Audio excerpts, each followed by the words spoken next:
Hello,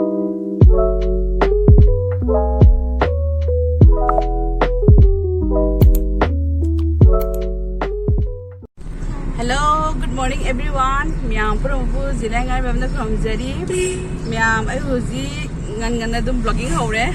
Kay Nadi Akoise, Huzi Evtang and the Toki Papung Huzi, 7 Hele, Angangi school at Twin Yabako, when Arang Chatkabani, Arang Chats Lauder, Akoise, Doom,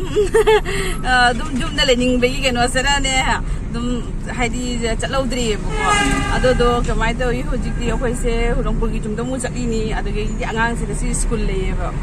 The school chair, the my dress, no life, some talk with Poholder, Duming and the Kanoto, Sakani, and a Kanbadona. Other the Hojiki, a point of Pujum that sadly, the dress, no Salaga, my Cantonova, other away. The school Musatuini. Other me, I'm looking in a city, take it over the was in say, I take it to Mahore, Kanoto say, video say, the me, you mean I see.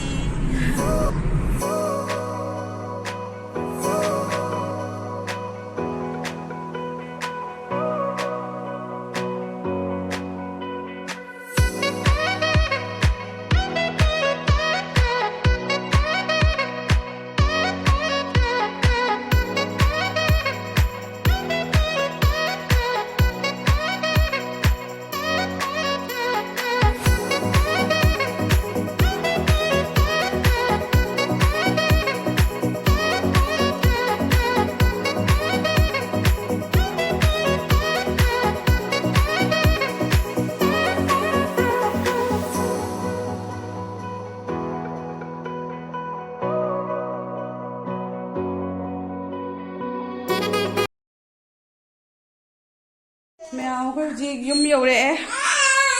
cha nó bán làm việc đi xuống cặp pi xong, yum trong tàu bì chẳng nghe tôi mắm nó rồi cà pi sủi yêu thì nó không thế,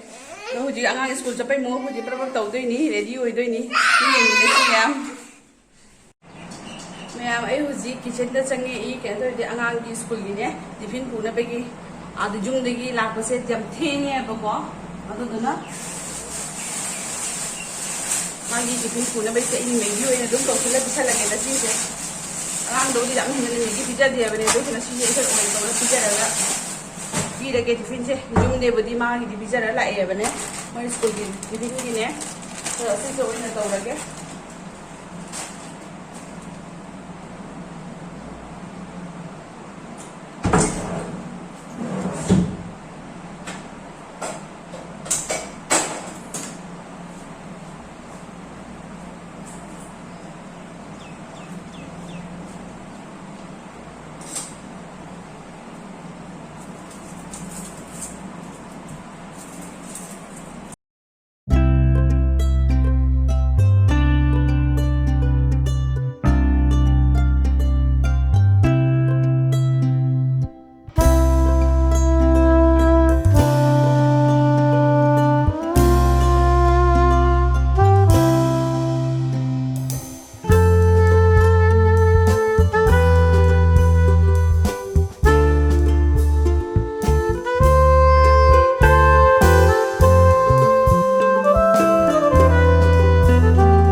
ꯑꯗꯣ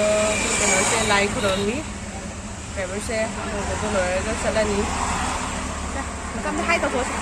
ꯃꯇꯝꯗ ꯍꯥꯏ ꯇꯧꯊꯣꯛꯑꯁꯤ ꯑꯗꯨꯅꯤ ꯃꯌꯥꯝ ꯌꯦꯡꯃꯤꯟꯅꯁꯤ ꯑꯩ ꯍꯧꯖꯤꯛ ꯑꯉꯥꯡ ꯁ꯭ꯀꯨꯜꯗꯩ ꯂꯧꯔꯒ ꯍꯜꯂꯛꯏ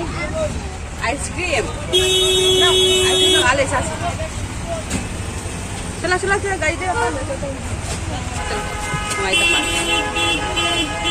वारे चलो पास साला सामान गिदला सुदर घाट की कनो दोगा लेदी सावना तोरे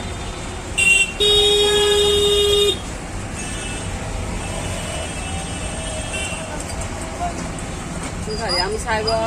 ꯉꯥꯗꯤ ꯌꯥꯝ ꯁꯥꯕ ꯍꯧꯒꯠꯂꯦ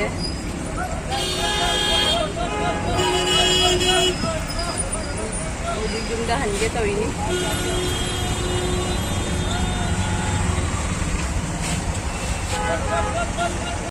ꯃꯌꯥꯝ ꯑꯩ ꯍꯧꯖꯤꯛ ꯁ꯭ꯀꯨꯜꯗꯒꯤ ꯍꯜꯂꯦ ꯑꯉꯥꯡꯁꯦ ꯂꯧꯔꯒ ꯉꯁꯥꯏ ꯆꯠꯄ ꯊꯤꯟꯕꯗꯣ ꯑꯗꯨꯒ ꯑꯗꯨꯝ ꯂꯩꯔꯦꯕꯀꯣ ꯑꯉꯥꯡꯁꯦ ꯁ꯭ꯀꯨꯜꯗꯒꯤ ꯍꯜꯂꯛꯑꯒ ꯑꯗꯨꯒꯤ ꯄ꯭ꯔꯣꯕ ꯂꯨꯖꯔꯦ ꯁꯥꯃꯟꯒꯤꯗꯅ ꯁꯤꯁꯦ ꯁꯥꯕ ꯈꯨꯠꯁꯥ ꯃꯆꯥꯅ ꯁꯥꯔꯦ ꯑꯗꯣ ꯍꯧꯖꯤꯛꯅꯦ ꯑꯩ ꯆꯥꯛ ꯊꯥꯒꯠꯂꯦ ꯁꯤꯒ ꯑꯗꯨꯗꯒꯤꯗꯤ ꯁꯤꯒꯅ ꯍꯤꯟꯖꯥꯡ ꯊꯣꯡꯉꯅꯤ ꯉꯁꯥꯏꯁꯨ ꯌꯨꯝꯗꯩ ꯍꯜꯂꯛꯄꯗ ꯀꯩꯅꯣ ꯇꯧꯗꯕꯅꯤꯅꯅꯦ ꯑꯗꯨꯗꯒꯤ ꯀꯩꯝ ꯊꯣꯡꯉꯝꯗꯔꯦ ꯑꯗꯨꯗꯅꯤ ꯃꯥꯁꯨ ꯍꯜꯂꯛꯑꯦ ꯊꯕꯛꯇꯤ ꯉꯁꯤꯁꯦ ꯃꯁꯥ ꯅꯨꯡꯉꯥꯏꯇꯦꯅ ꯉꯟꯅ ꯑꯗꯨꯝ ꯍꯜꯂꯛꯑꯦꯕꯅꯦꯀꯣ ꯑꯗꯨꯗꯨꯒꯤ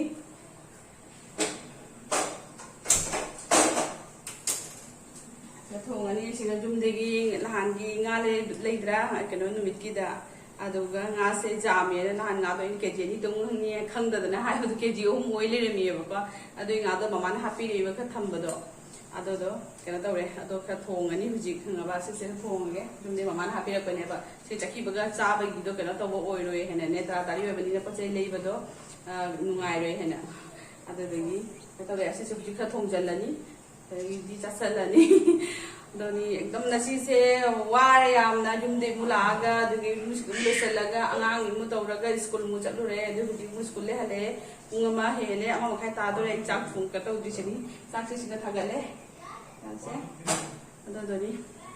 ꯀꯥꯝꯕꯛꯑꯅꯤ ꯍꯥꯏꯕꯀꯣ ꯑꯗꯨ ꯂꯣꯏꯔꯒ ꯍꯧꯖꯤꯛ ꯑꯩ ꯉꯥꯁꯦ ꯉꯧꯈꯠꯂꯒꯦ ꯃꯌꯥꯝꯁꯨ ꯌꯦꯡꯃꯤꯟꯅꯁꯤꯀꯣ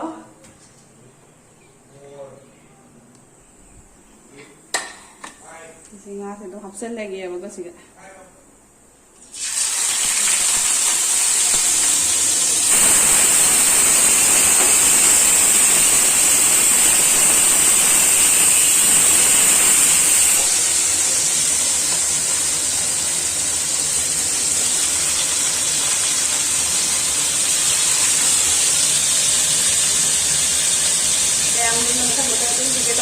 ꯎꯠꯂꯛꯀꯦꯕꯀꯣ ꯉꯁꯤꯁꯦ ꯌꯥꯝꯅ ꯀꯔꯤ ꯃꯑꯣꯡ ꯑꯃ ꯑꯣꯏꯔꯦ ꯉꯁꯤꯁꯦ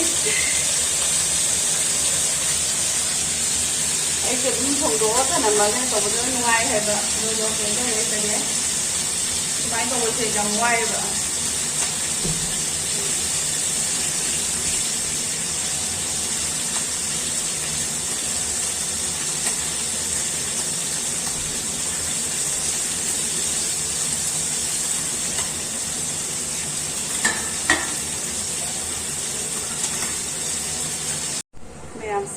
ꯀꯩꯅꯣ ꯇꯧꯕ ꯀꯔꯤ ꯍꯥꯏ ꯍꯤꯟꯖꯥꯡ ꯊꯣꯡꯅꯅꯦ ꯁꯂꯥꯗ ꯑꯃ ꯈꯤꯇꯪ ꯇꯧꯔꯒꯦ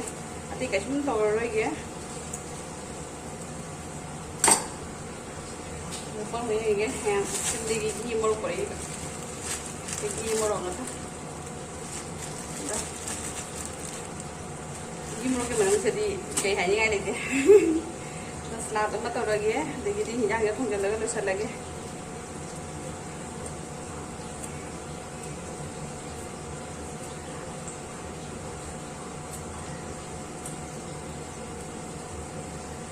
오랑 다시 우리 이때 잠깐 보다가 이제 속 삭히는 사바 거의 해야 되는데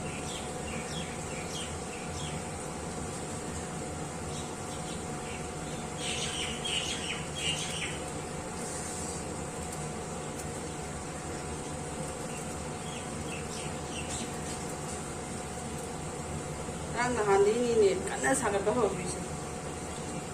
이제 사업에 강는다.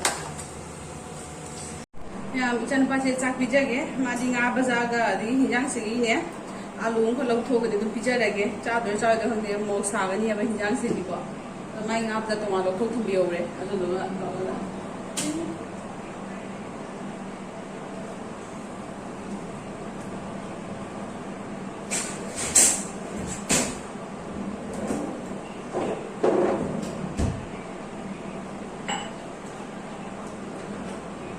ꯇꯧꯅꯨꯀꯣ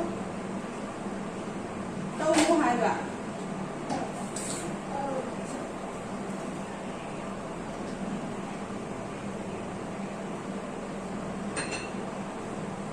ꯃꯌꯥꯝ ꯑꯉꯥꯡꯁꯦ ꯆꯥꯛ ꯂꯥꯝꯃꯝꯃꯅꯦꯕ ꯉꯁꯤ ꯊꯦꯡꯉꯦ ꯉꯁꯤ ꯌꯥꯝꯅ ꯀꯩꯅꯣ ꯇꯧꯕꯗ ꯑꯦꯛꯗꯝ ꯉꯁꯤꯒꯤ ꯃꯑꯣꯡꯁꯤꯗ ꯌꯥꯝ ꯇꯥꯔꯤ ꯑꯣꯏꯔꯦꯕ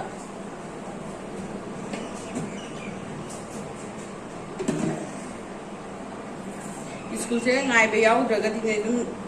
ꯊꯧꯕꯅ ꯑꯃꯨꯛ ꯅꯪꯉꯦꯕ ꯉꯥꯛꯇꯪꯃꯨꯛ ꯂꯩꯔꯒ ꯉꯥꯏꯔ ꯇꯧꯕꯗꯨꯅ ꯅꯍꯥꯟꯉꯩꯗꯤ ꯑꯗꯨꯝ ꯊꯣꯡꯗꯣꯛꯑ ꯊꯅꯝꯕ ꯉꯁꯤꯅ ꯊꯣꯡꯕꯩ ꯃꯇꯝꯗ ꯁꯪꯗꯕ ꯇꯧꯅꯨ ꯑꯗꯨꯃꯥꯏꯅ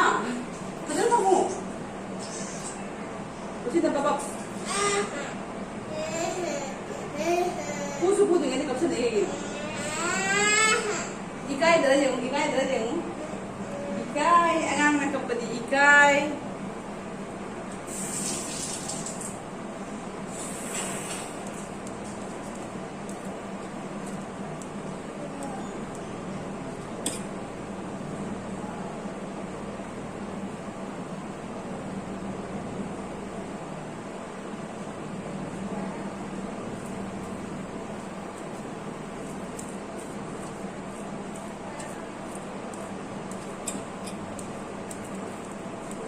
Chắc định đến cái ăn xem xả vào nó sắc xem xem mình đã lấy vào water balloon sẽ khăng à và đúng cha đó nó lấy đấy má sẽ khăng à anh đi lấy cái số máy tàu bờ khăng à và đồ ama khăng tàu kita hao bò vào lấy vào thùng bò vào lấy vào à đồ đó này hả sẽ số hao mà rồi này này đúng cha đấy khăng à và có thể lấy cái mang hành lấy vậy 이신게 여기 떠밀도 많이나? 떠보자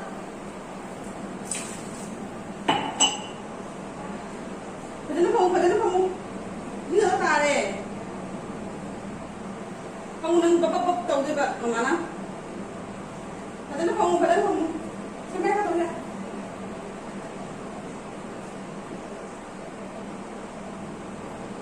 mèo ấy anh xem ta sắp phải cho nó pizza kia tôi rồi cái tôi cũng thỉnh là gì có mèo thì nhang sửa rồi để mà có mèo anh sắp pizza bao rồi đấy chị ở quên một chỗ cha nữa tàu rồi nhé ngà thùng burger chỉ có salad cái tàu đi và này có hạt thì cái chúng tàu đấy mèo sắc cha rồi cũng thỉnh là gì sắc cha thùng kia giảm nó chút làm ấy thêm chút thêm cái gì giảm nè à tôi cái Jadi sakcha loiraga athu loiraga thingsi ko ma'am ka tawre kariya na sai sak sing cha ba loiraga ne nga tak tum tho ure ba ko ada hoji hogole mami ta ba loire hoji nga tang leiraga efres matha ga adigi de hoi se bazar thong ba tawni ba ko bazar thong ge pasai khatang le ruge adagi ma'am uji tumba se tan mana इसासे पूरा तंत हल्लिएबा तो हुजी fresh में थक्से लगा ngатang fresh होय लगा तो इदी बाजार ठोकनबा तौगे आते fresh सखीगे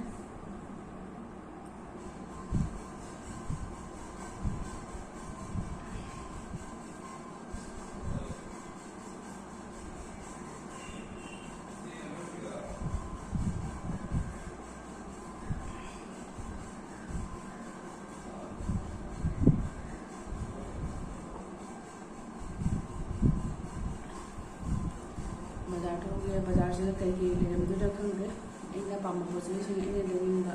चानिंग busing the लेरमदा कि जामथाव न बदि नते अखोय सिंगी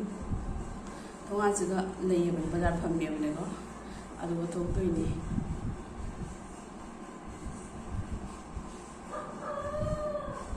से था गदि am fresh होयबा को तन वालिया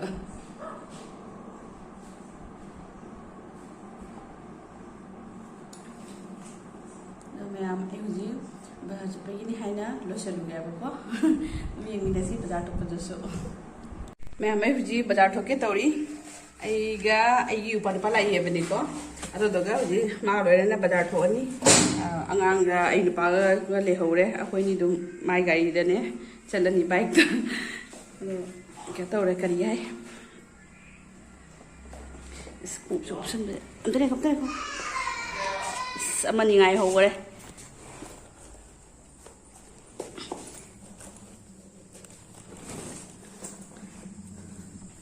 मैम बाजार चपीनबसे येंमिनसी आई युमदगी थोए मम्मे थोइसे तो बाजारदगी पोचे की लेरप केनो तो ए मम्मे मम्मे मम्मे मैम थोंगान की बाजार जौरे बाजार से आई सब्जी खरा लौगे सब्जी फंबनी निपादो काय खरानी सब्जी खरा लौगे सिगा सब्जी जो मन पांग मले मन तो नसी फमम दरे सिगा मखक्ति ले सिगे तुम लौरे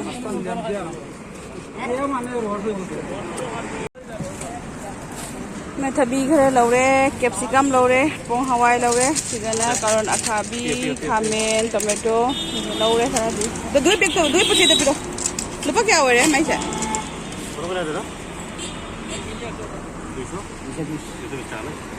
दुई सौ बीस दुकान को चंगे पोचे खरा लौ ही है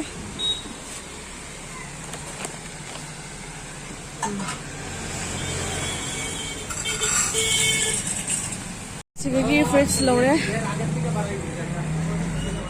दुकान से फ्रिज लौरे मैं बाजार ले हजी पोचे ले लगे तलपना सावन लो बाम संगा कई खुसादी लोरे हमीगा लेते बाजार लाए पोचे खरा लौरे सब्जी लगे मैम पनीर से लौरे पनीर खरा लेबको खरा खरा लौरे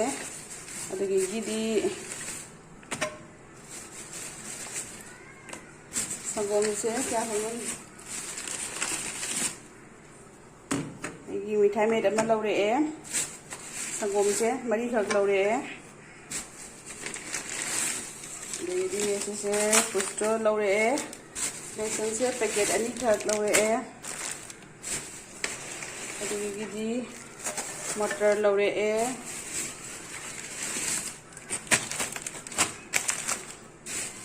बेसन से पैकेट अहम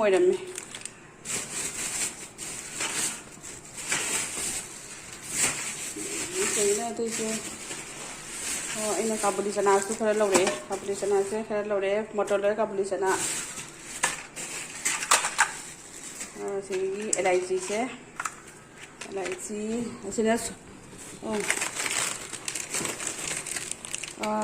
हल्दी पाउडर का कनो पाउडर का करी है धनिया पाउडर का सब्जी गतनी फिल्टर दे जा फिल्टर दे ले फिल्टर तो ले दे मैम से सब्जी गतनी सब्जी गतनी